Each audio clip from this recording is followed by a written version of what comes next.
By early 1945, Japan was out of options, and so was Lieutenant Minoru Shirota, a fighter pilot who was also a published writer. A year earlier, the Frontline had been in New Guinea. Now B-29s were hammering the homeland. On January 4, 1945, the air raid sirens went off over Nagoya. 78 B-29s were inbound. Shirota scrawled a farewell note and ran for his Hien, 6 minutes to 20,000 feet, and then a diving pass at the bomber stream. His newspaper and magazine pieces had made him the closest thing the Japanese Army Air Force had to a celebrity, and a hero to Japanese youth. Zeros, Irvings, and Judys of the Navy's 210th Air Group scrambled from Meiji Airfield alongside 43 Hiens of the 55th and 56th Sentai. 346 firing passes, not one bomber went down. As the fighters ran out of ammunition, a handful of Hiens, singly and in pairs, climbed above the American formation. Shirota came down through the defensive fire. Ahead of him sat 60 tons of Boeing bomber. He slammed into Leading Lady flat out, hitting between the fuselage and the No. 3 engine. Major Barney Hurlbut was at the controls. The impact sheared off the bomber's wing and sent both aircraft down. Only the tail gunner, Sergeant Harold Hedges, got out alive. Right behind him, Lieutenant Toshiro Wakue drove his Hien into a second B-29, Joker's Wild, flown by First Lieutenant John Lawson. A third pilot, Sergeant Yoshio Takamuki, misjudged his pass, clipped the bomber with a wingtip, and limped home. A fellow writer caught the whole thing on film from a rooftop. Shirota bailed out at the last second but died in the hospital the next day, never regaining consciousness. He became a national hero overnight, setting off a wave of ramming attacks. The fighter most of those pilots flew was the Kawasaki Ki-61, the Type 3 fighter, Hien Flying Swallow. Japan's only mass-produced World War II fighter with a liquid-cooled inline engine, the Hien started life as an answer to the Bf-109 and led to the radial engine Ki-100. Kawasaki lost an Army fighter competition to Nakajima's Ki-27. Managing Director Masayuki Nomoto sent Sei Yamasaki to Germany to license the Daimler-Benz DB601A. Kawasaki's Type 92 and Ki-10 biplanes had been solid successes, but when the Army turned down the Ki-28 and 37, the firm lost its place as the Army's first-choice fighter builder. Kawasaki's old chief engineer, Dr. Richard Vogt, was now at Blohm & Voss in Hamburg, and his ties helped, so did the gold. The deal closed in late 1939. With Hisashi Tojo, brother of General Hideki Tojo, on the board, government backing came fast. In February 1940, the Koku Hombu, the Army Air Headquarters, ordered 2 new fighter designs around the German engine, the Ki-60 Heavy Interceptor and the Ki-61 Light Fighter, both under chief designer Takeo Doi. He and his deputy Shin Owada began with the Ki-60 on the same DB601A as the Bf-109. 3 engines arrived that April. The prototype flew in March 1941. A second came that summer with a larger wing, a new cowling, and 2 of its 4 machine guns swapped for 20mm Mauser MG-151 cannons. It topped out around 345 miles an hour. They'd wanted 370. The third traded the cannon for 4 heavy machine guns and got a cleaner cowling too, good for 350. Still not fast enough. In December 1940, the Army dropped it and put everything behind the Ki-61. The Ki-61 would replace the Type 1 Ki-43 Hayabusa, heavier, faster, better armed, less maneuverable. By July 1941, engineers had turned the DB601A blueprints into the Kawasaki Ha-40, and the first prototype was finished at Gifu that December, days before Japan entered the war. Larger and heavier than the Ki-60 on the same engine, it was much faster. 365 in tests at Kagamigahara in early 1942, just as Doi and Owada had calculated. The Army ordered 12 pre-production Ki-61s for the first half of 1942. No 2 quite alike, different cowlings, different cockpits, different guns. Mass production was ordered before testing finished. By August, all 12 were off the line. The Hien carried more new technology than any Army fighter before it. Complex hydraulics, self-sealing tanks, pilot armor. Then the prototypes started falling out of the sky, taking test pilots with them. In late spring 1942, the fourth prototype hit a mountain flying from Kagamigahara to Tachikawa, put down at first to a navigation error. That summer, another exploded in midair, killing Chief Test Pilot Major Kataoka. The culprit was the Ha-40. Japanese engineers never matched the German original. In mock dogfights through 1942, it beat the Ki-43-2, the Ki-44 Shoki, a captured P-40E, and even the Bf-109E-3 on almost every count. In August, it was adopted as the Type 3 Fighter Model 1 Hien, the Ki-61-1. On April 18, 1942, Lieutenant Umekawa was test flying a prototype near Mito Airfield when he spotted B-25s from Jimmy Doolittle's raid on Japan. He chased one Mitchell across Honshu at a few hundred feet, breaking off with low fuel and jammed guns. Captain Charles Greening reported the strange fighter, but Allied intelligence misread it. For a long time, they were sure Japan was flying Me-109s, bought or built under license, and expected to meet them anywhere in the Pacific. Another year passed before the Ki-61 met American aircraft again. By then, it was one of the few fighters the Army had left that could do anything about them. By the fall of 1942, with Americans ashore on Guadalcanal, the Navy couldn't hold the perimeter on its own. The Army Air Force got its first Ki-61 Hiens that August. They were untested, there were no tactics for them, and the pilots had never flown one. They went to New Guinea anyway. 34 were built by year's end, and by March 1943 there were over 100. Imperial General Headquarters sent them south at once, forming the 68th and 78th Sentai, which picked up their aircraft at Tokorozawa and trained at Aquino.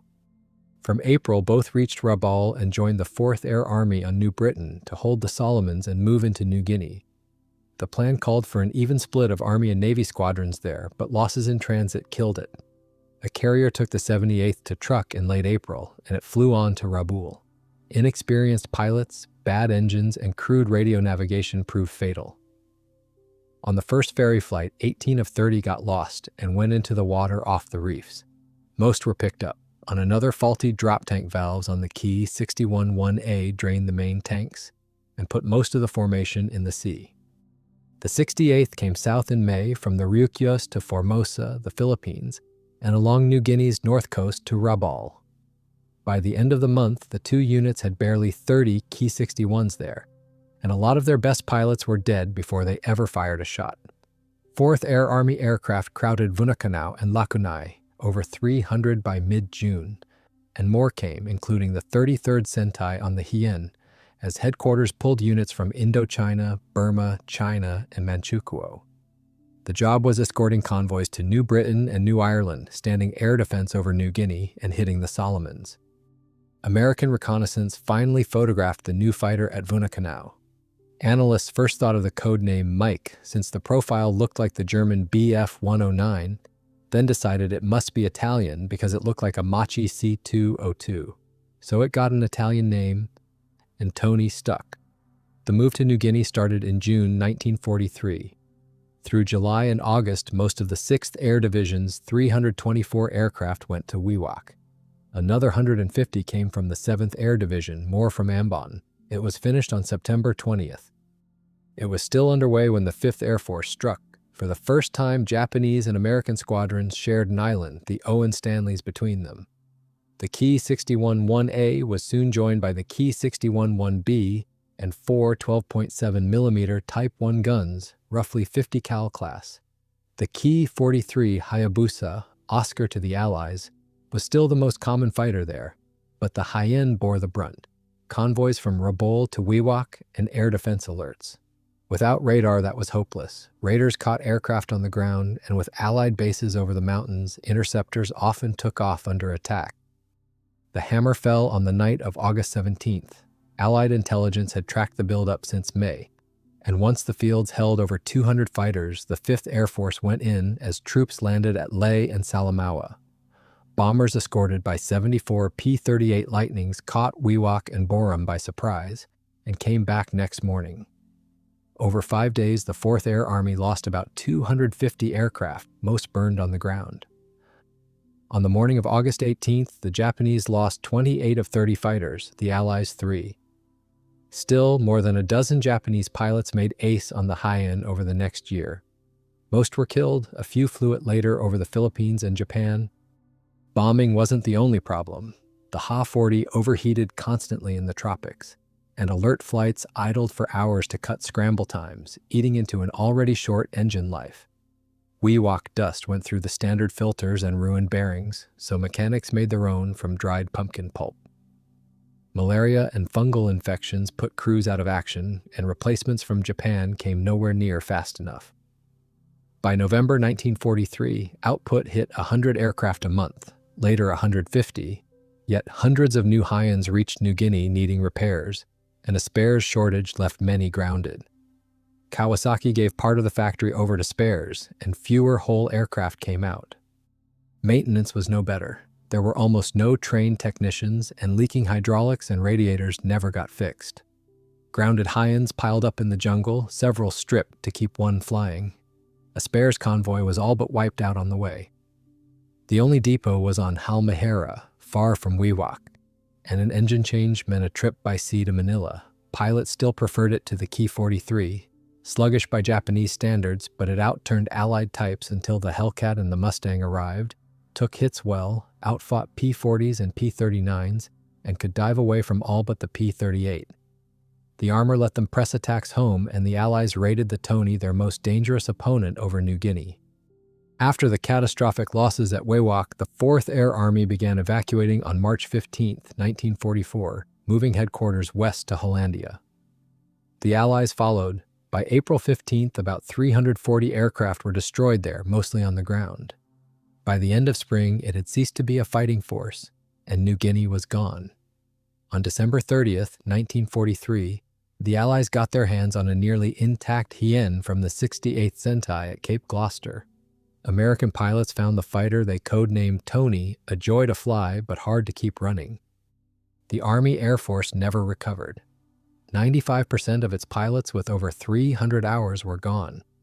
Few Hien veterans survived. Lieutenant Kuroki of the 33rd Sentai came through the war with 33 kills. Warrant Officer Tokuyasu Ishizuka, 23, Captain Kanshi Ishikawa, 19, and Sergeant Susumu Kajinami of the 68th got his 18th kill over New Guinea on his 21st birthday. Among the dead was Major Takaji Kimura, a top Ki-61 test pilot who led the 68th. He had 26 victories when a P-38 came out of his blind spot. Stranded survivors fought on as guerrillas, some for years after the war. The Ki-61-1A and Ki-61-1B were undergunned. Machine guns couldn't down armored American bombers, and industry couldn't supply cannon. Army politics killed a plan to fit the Navy's proven Type 99 cannon, so Mauser in Germany got the order. 20mm MG-151s, 800 by U-boat in August 1943. The wing was thin, so the guns lay on their sides, breeches under fairings, the spar beefed up for the recoil. The cannon-armed Ki-61-1 Kai entered production at Gifu that September, and Kawasaki sent field teams to convert aircraft at the front to Ki-61-1A Kai and Ki-61-1B Kai. By June 1944, the last German cannon had been fitted, leaving 388 rearmed Hiens. The 33rd Sentai first before it shipped out, then the 68th and 78th at Wewak. Kawasaki experimented too. The first production machines of August 1942 had a side-hinged canopy like the BF-109. Airflow tore it off in a test flight, badly injuring test pilot Yoshitsugu Aramaki, who landed anyway. Kawasaki had copied the shape, but not the heavy steel frame. Light duralumin wasn't strong enough.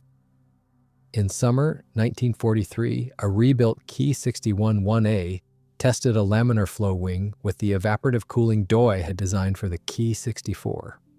Top speed jumped nearly 25 miles an hour to around 390, but after 35 flights, nobody would put it in service. A Ki-61-1B on skis, meant for the Kurils, the Aleutians, or northern Manchuria, flew through the winter of 43 to 44, but the war had moved on to where skis were no use. With the army complaining about how hard the Hien was to maintain, Doi and Shin Owada put serviceability first. By January 1944, the prototype Ki-61 1Kai-C, or Kawasaki Model A, was ready. 2 synchronized 20mm Ho-5 cannon and 2 12.7mm Type 1 guns in the wings, roughly 50 caliber class. Same layout as the earlier Kai, but all Japanese now. It also had a longer fuselage, a larger tailplane, a bigger fixed tailwheel in place of the retractable one, simpler controls, a removable rear fuselage for repair and shipping, a wing reinforced for combat loads, and hardpoints for tanks or bombs. The Ki-61 1B Kai was phased out from late spring 1944, and by August the Kai-C was the only version built. The Kai-C stayed in production to January 1945. A small run of Ki-61 1Kai-D traded the Type 1 guns for 230mm Ho 155 cannon in the wings, but recoil was punishing, aiming was almost impossible, and a few dozen rounds cracked the main spars. Some Kai-Cs reached the last New Guinea battles, but most went to the Philippines and the home islands, equipping the 17th, 19th, 53rd, 244th, and other fighter Sentai, some with veteran cadres. The 68th and 78th had lost their aircraft and most of their men. Both were disbanded on August 20th. Still, new Sentai were forming on the type through the year, and Kai-C and Kai-D went to the Akano and Hitachi schools to rush pilots out for the Philippines. Japan's Philippine buildup rested on the battered 4th Air Army. Fighters recalled from Burma, Malaya, China, and Manchukuo. New aircraft and flight school graduates from home. It had over 400 aircraft against thousands when the Americans landed in October 1944, and by January 1945 it was gone. New Ki-61 units arrived in September and October. Major Aramaki brought the 17th Sentai down through Okinawa and Formosa to defend Manila. They were in combat by mid-September, with the 19th Sentai alongside them, up against Hellcats. On October 22nd, the 33rd Sentai brought its Ki-61 1Kai-Cs from Malaya to Clark Field on Luzon, the 18th and 55th following in mid-November.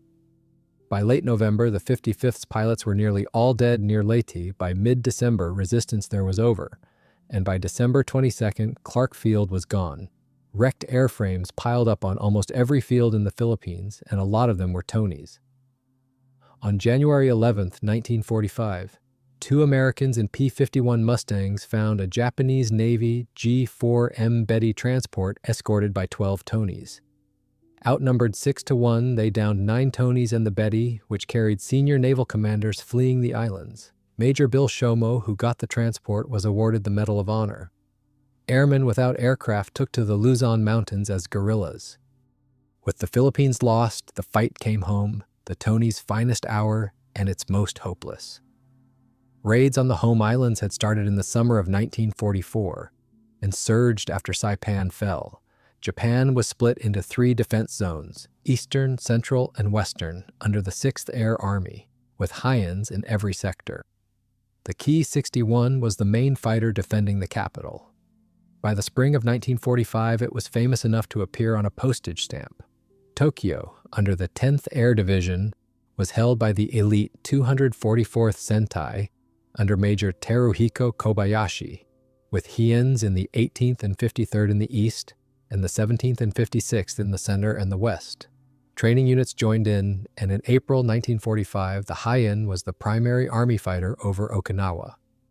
Variants ran from the early Ki-61 1A to the Ki-61 1Kai-D, with more and more 20mm Ho-5s added, until the heaviest carried 4 cannon and 2 heavy machine guns in the wings. The B-29 flew above most Japanese fighters' ceiling. Only the Tony could reach 30,000 feet and still fight, and getting there meant stripping out most of its guns, so pilots met heavily armed bombers nearly unarmed. Most were flight school graduates with a few hours training thanks to the fuel shortage. Kobayashi's 244th was the exception.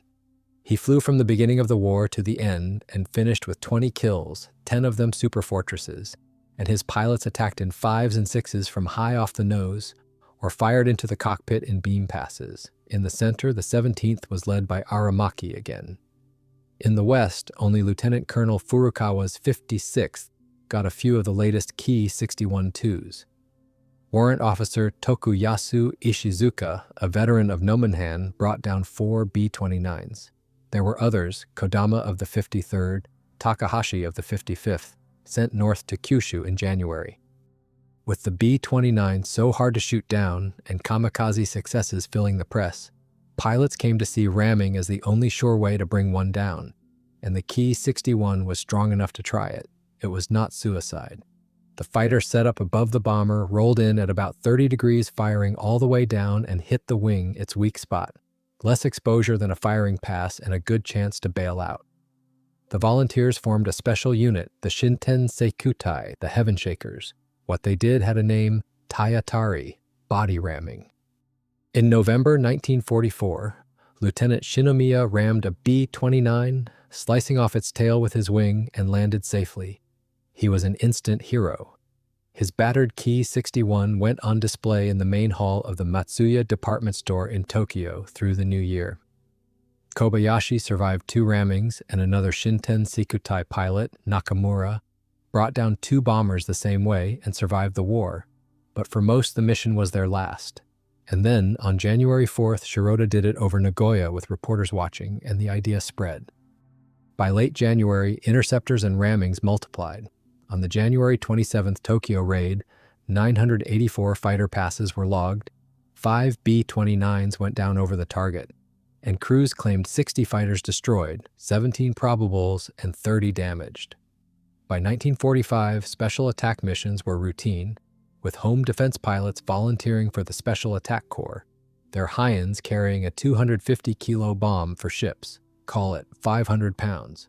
Whole units converted to the special attack role, like the 105th Sentai on Formosa. Their first mission went out on April 1st, 2 bombs to each aircraft, and turned back when the weather closed in over the targets. It fought through Okinawa, and by the end of May it was gone.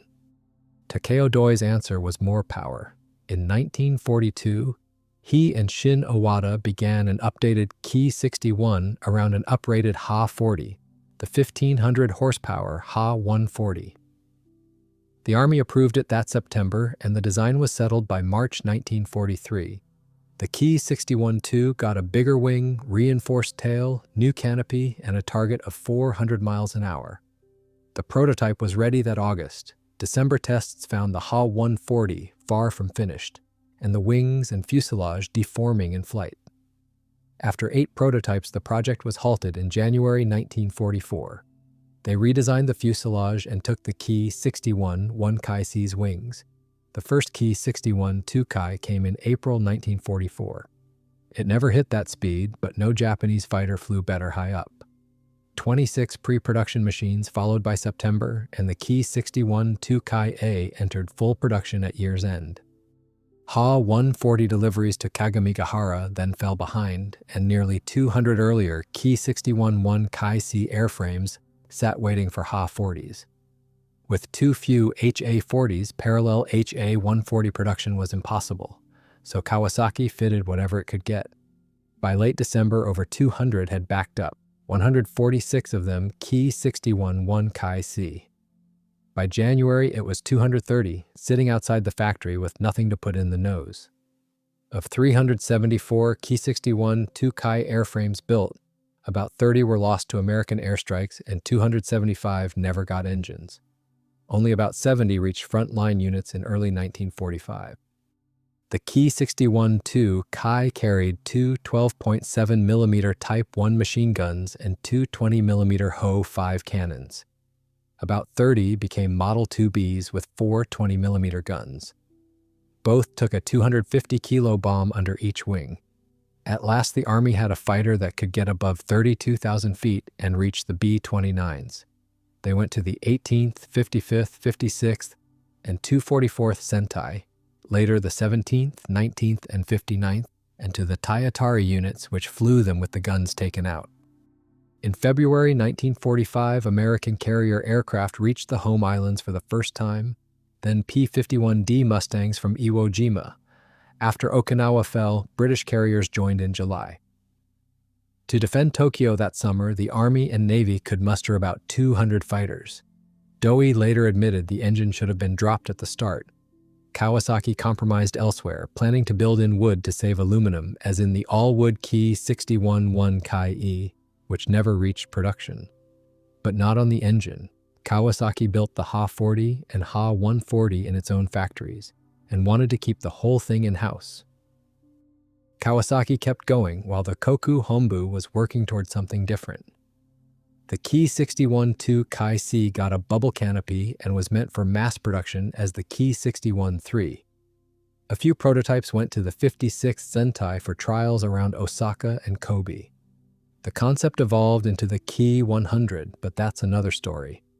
Japan's first army fighter adopted after Pearl Harbor ended its career in China, where Ki-61 1B and Ki-61 1 Kai aircraft served in numbers, as in Manchukuo.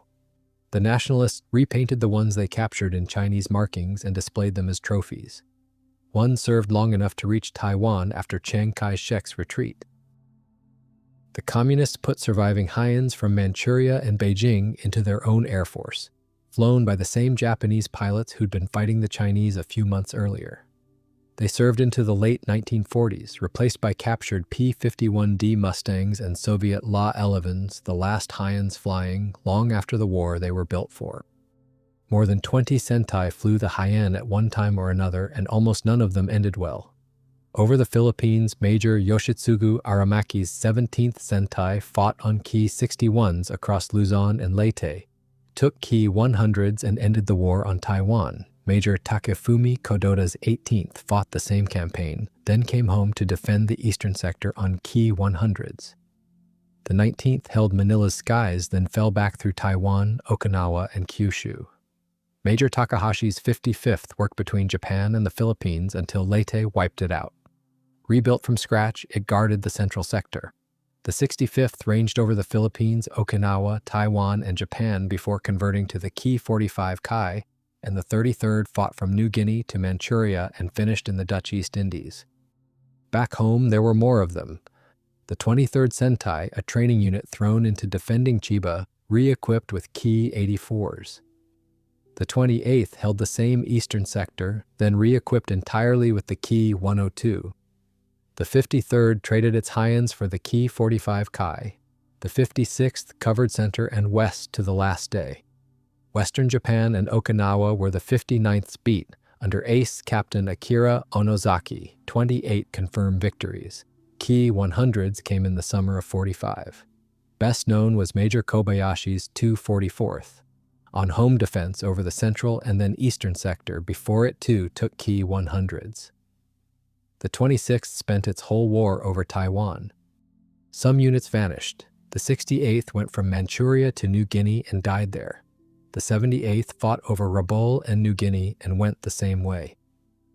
The 15th Independent Chutai, flying Ki-43s and Ki-61s over Chiba, was gone by July, spent on kamikaze sorties, and the 23rd Independent Chutai, no relation to the Sentai of that number, joined the same attacks at Okinawa.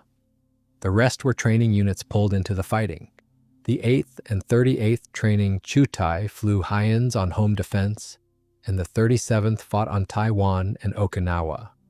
Ki-61s and Ki-100s served at the flight schools at Akano, Hitachi, and Tachikawa, while Tokorozawa flew Hiens alone.